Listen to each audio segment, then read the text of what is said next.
Hi students, welcome to Heather's Commerce Hub.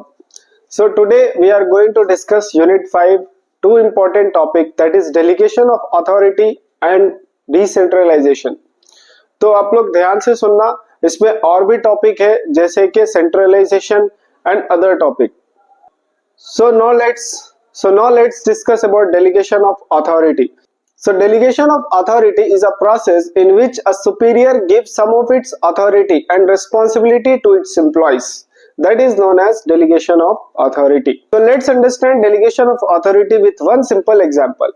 मान लो कि एक बॉस है, एक पर्सन है जिसने अपने कंपनी को स्टार्ट किया 20 लोगों से मिलकर.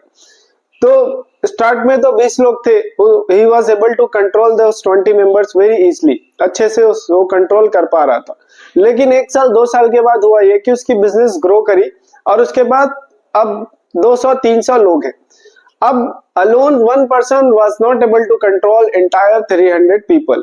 इसलिए उस बॉस ने क्या किया कि अपने ही लोगों में से कुछ इंपॉर्टेंट लोगों को 5-10 लोगों को बुलाकर अथॉरिटी दिया और रिस्पॉन्सिबिलिटी दिया कि भाई मैं अकेला 300 लोगों को नहीं संभाल सक रहा हूं, आप क्या करो, आप सेल्स मैनेजर बन जाओ, आप अकाउंट्स मैनेजर बन जाओ, आप फाइनेंस मैनेजर बन जाओ. तो ये सब चीजों के जो मैनेजर बनाया उस so that is known as delegation of authority. Let's discuss what are the barriers in delegation of authority. हर इंसान, हर एक कंपनी या हर एक ओनर डेलीगेशन ऑफ अथॉरिटी नहीं करते. देयर आर सम बैरियर्स, कुछ रुकावट है जिसकी वजह से डेलीगेशन ऑफ अथॉरिटी नहीं होता. इट मींस के अपना अथॉरिटी किसी को देना नहीं चाहते, किसी वजह से अथॉरिटी किसी और को नहीं देना चाहते. That is the barriers in delegation of authority. The first barrier in delegation of authority is over confidence by superior. यहाँ पर सुपीरियर ये सोचता है कि मुझसे बेहतर कोई भी नहीं है, मेरे से अच्छा इस पूरे कंपनी में कोई भी काम नहीं कर सकता. इसकी वजह से वो किसी को भी ना अथॉरिटी देता ना रिस्पॉन्सिबिलिटी, तो सबको देता है लेकिन अथॉरिटी किसी को भी नहीं देता. And the reason is over confidence by superior. यहाँ पर सुपीरियर को ओवर कॉन्फिडेंस रहता है कि मुझसे बेहतर इस कंपनी में कोई भी नहीं है. Second barrier in delegation of authority is lack of confidence in subordinates. यहाँ पर सबऑर्डिनेट्स के अंदर कॉन्फिडेंस नहीं दिखता. यहाँ पर superior is ready to give कि मैं किसी को अथॉरिटी दूं, लेकिन अपने सबऑर्डिनेट्स के अंदर उतना कॉन्फिडेंस नहीं दिखता, इसीलिए डेलीगेशन ऑफ अथॉरिटी नहीं करते. इसका मिसाल ऐसा है कि you might have seen that movie 3 idiot. तो वहां पर वायरस पेन लेके घूमता है कि मैं पेन देना चाहता हूं, वो देना चाहता है बट उसको उसके लेवल का स्टूडेंट नहीं मिलता कि मैं किसको पेन दूं. उसी तरीके से यहाँ पर भी he is ready to give, he is ready to select a delegates to give the authority, but उस authority के लायक अभी भी कोई भी नहीं रहते, इसीलिए there is a barrier in delegation of authority.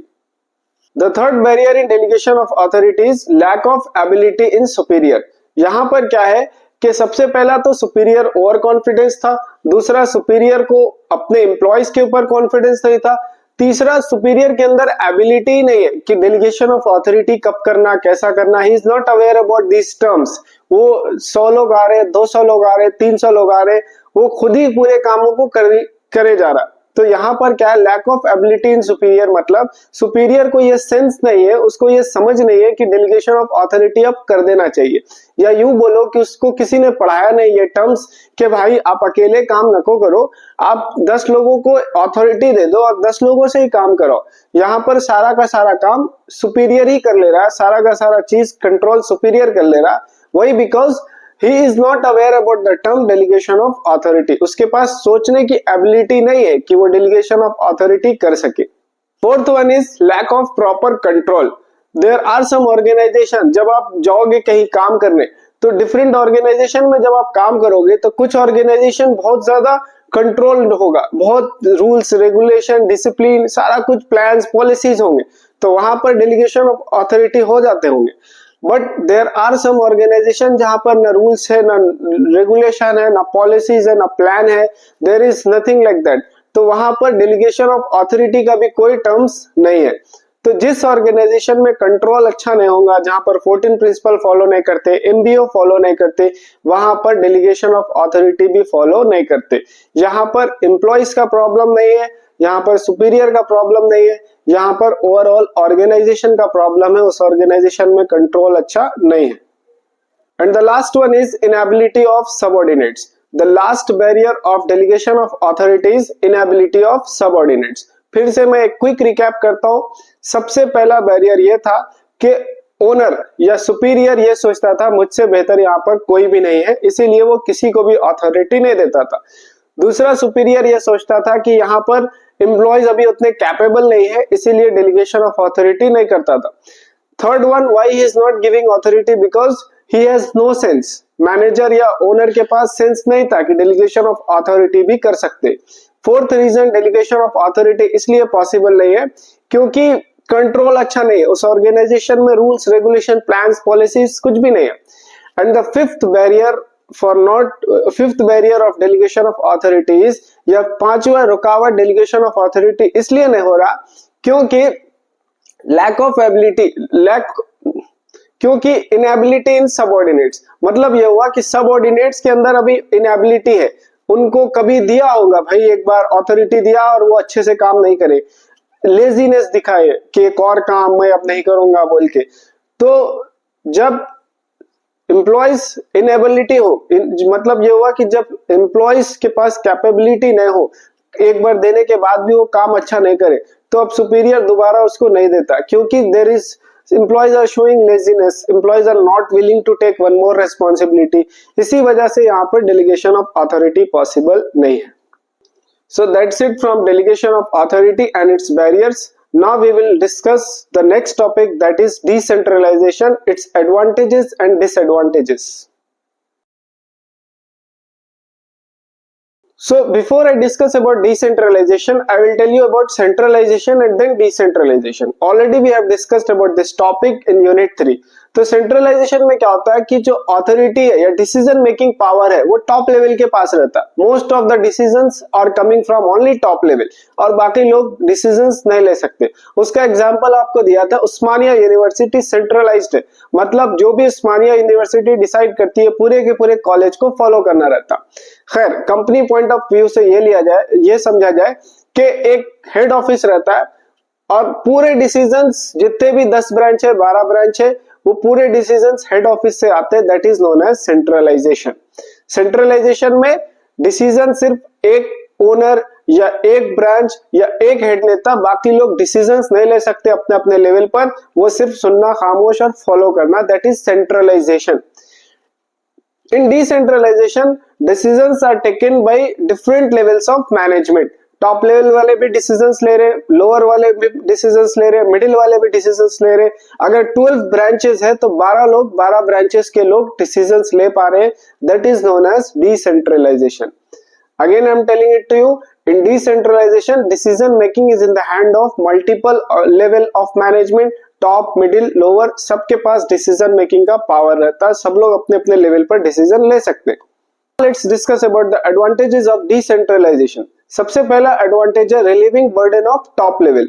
मतलब ये हुआ कि भाई अगर सब लोग अपने अपने लेवल पर डिसीजन ले रहे, टॉप लेवल मिडिल और लोअर, तो टॉप लेवल वाले का बर्डन कम हो रहा. नहीं तो हर डिसीजन टॉप लेवल वाले को ही लेना पड़ रहा था.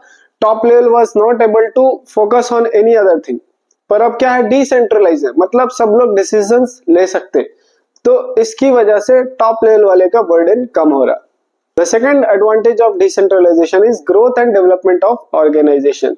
यहाँ पर क्या हो रहा है कि अगर सब लोग डिसीजंस ले रहे तो डिसीजन इतना आसानी से नहीं लेते. They come up with some ideas, they think something, they execute some plan, they make some policies.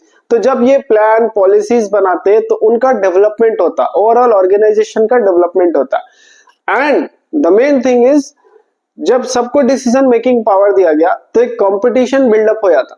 मान लो कि एक कॉलेज में 3 ब्रांच है, बीकॉम, बीबीए, बीसीए, तो सबको अपने अपने लेवल का डिसीजन ले लिया कि आप बीकॉम वाले अपना डिसीजन ले सकते हैं, बीबीए वाले अपना डिसीजन ले सकते हैं, बीसीए वाले अपना डिसीजन ले सकते हैं. उसमें क्या होता है कि सब लोग everyone will try to do better, क्योंकि यहाँ पे कंपटीशन आ गया. अगर all the decisions are coming from top level तो सारे लोग क्या हो जाते हैं, जो टॉप लेवल से आया खामोश सुन लेना और करके चले जाना, उसमें कुछ भी डेवलपमेंट नहीं होता, कुछ भी कंपटीशन नहीं होता। वही अगर बोला जाए कि आप बीबीए वाले अपना डिसीजन ले लो, बीकॉम वाले अपना डिसीजन ले लो, बीसीए वाले अपना डिसीजन ले लो, तो all the department will try to do better, all the department will try to do their best. The last one is motivation of subordinates। मतलब ये हुआ कि यहाँ पर एम्प्लॉयज और सबॉर्डिनेट्स भी मोटिवेटेड रहते क्योंकि उनको वैल्यूएबल फील कराया जाता है। कैसे कि आपकी भी डिसीजन की वैल्यू है, यहाँ पर आप भी अपना डिसीजन ले सकते, आप भी अपने हिसाब से यहाँ पर काम कर सकते। ऐसा नहीं है कि जो टॉप वाले बोल दिया वो खामोश सुनकर चले जाना। अगर ऐसा हुआ तो एम्प्लॉयज वैल्यूएबल फील नहीं करेंगे। तो डिसेंट्रलाइजेशन ऑफ अथॉरिटी में अगर कोई भी उस ऑर्गेनाइजेशन में, वैसे ऑर्गेनाइजेशन में काम कर रहा है जहां पर डिसेंट्रलाइजेशन ऑफ अथॉरिटी है, तो वैसे ऑर्गेनाइजेशन में एम्प्लॉयज मोटिवेटेड रहता। क्यों मोटिवेटेड रहता? बिकॉज दे फील वैल्यूएबल कि हाँ भाई यहाँ पर मेरी बात भी सुनी जा रही है, मैं भी अगर कुछ प्लान बना रहा हूँ, मैं भी कोई डिसीजन ले रहा हूँ, तो मेरी बात को भी सुनी जा रही है, मेरी भी यहाँ पर वैल्यू है। तो इस वजह से एम्प्लॉयज का टर्नओवर कम होता। मतलब ये हुआ कि एम्प्लॉयज कम, मतलब दूसरी जॉब के लिए कम जाते, उनकी यहाँ पे वैल्यूएबल फील करते, तो एक ही जॉब पे हमेशा रहते। Now let's talk about disadvantages of decentralization. The first disadvantage is high cost of operation। क्योंकि हर एक डिपार्टमेंट अपना अपना डिसीजन ले रहे हैं, तो बहुत सारा डिपार्टमेंट क्रिएट करना रहता, और जिसकी वजह से ये बहुत ज्यादा एक्सपेंसिव हो जाता, बहुत महंगा पड़ जाता, क्योंकि there are so many departments created and all the people are taking their own decisions. Next one is lack of uniformity. तो ये भी एक तरीके का डिसएडवांटेज है कि अगर टॉप लेवल से डिसीजन आए तो सब लोग एक पैटर्न पे रहते, एक प्लेटफॉर्म पे रहते, एक बात को सुन लेते। लेकिन यहाँ पर है डिसेंट्रलाइजेशन, मतलब अपने अपने डिपार्टमेंट के लोग अपना अपना डिसीजन ले रहे, तो इसमें यूनिफॉर्मिटी नहीं रहती, कोई भी कभी भी काम हो रहा है। इसको मैं एग्जांपल से समझाता हूँ कि हमारा उस्मानिया यूनिवर्सिटी सेंट्रलाइज्ड है। मतलब ये हुआ कि उस्मानिया यूनिवर्सिटी ने अगर बोला कि इस तारीख को आपको एग्जामिनेशन लेना है, तो जितने भी कॉलेज है हैदराबाद में जो एफिलिएटेड है उस्मानिया यूनिवर्सिटी से, उस डेट को एग्जाम कंडक्ट कराते हैं। ठीक है, तो इससे क्या होता है, सब कुछ सही होता है, एक डेट पे एग्जाम हो जाता। लेकिन अगर डिसेंट्रलाइज होता, मतलब ये हुआ कि ओयू वाले बोलते कि कॉलेज वाले अपनी मर्जी से एग्जाम करा ले, जब मर्जी तब करा ले, तो क्या होता कि एक कॉलेज पहले एग्जाम कराता, एक कॉलेज बाद में कराता, एक कॉलेज 6 महीना के बाद कराता। तो यहाँ पर लैक ऑफ यूनिफॉर्मिटी हो जाती, कंसिस्टेंसी नहीं होता, इधर से उधर काम हो जाता। I hope you have understood this point. And the third one is unsuitable for small business। Decentralization of authority छोटे बिजनेस के लिए सुटेबल नहीं है, क्योंकि छोटे बिजनेस में आपको एक ओनर रहता है और 10 से 12 लोग रहते, तो उसमें आप क्या डिसेंट्रलाइज करोगे, मतलब आप दूसरों को कैसे आप अथॉरिटी दोगे जब 12, 15, 16 लोग हैं। तो कहने का मतलब ये है कि आप, अगर ये छोटा फर्म है, अगर एक स्मॉल बिजनेस है, तो वहां पर डिसेंट्रलाइजेशन काम में नहीं आता। So that's it from the day. Thank you and have a nice day. All the best for your examination.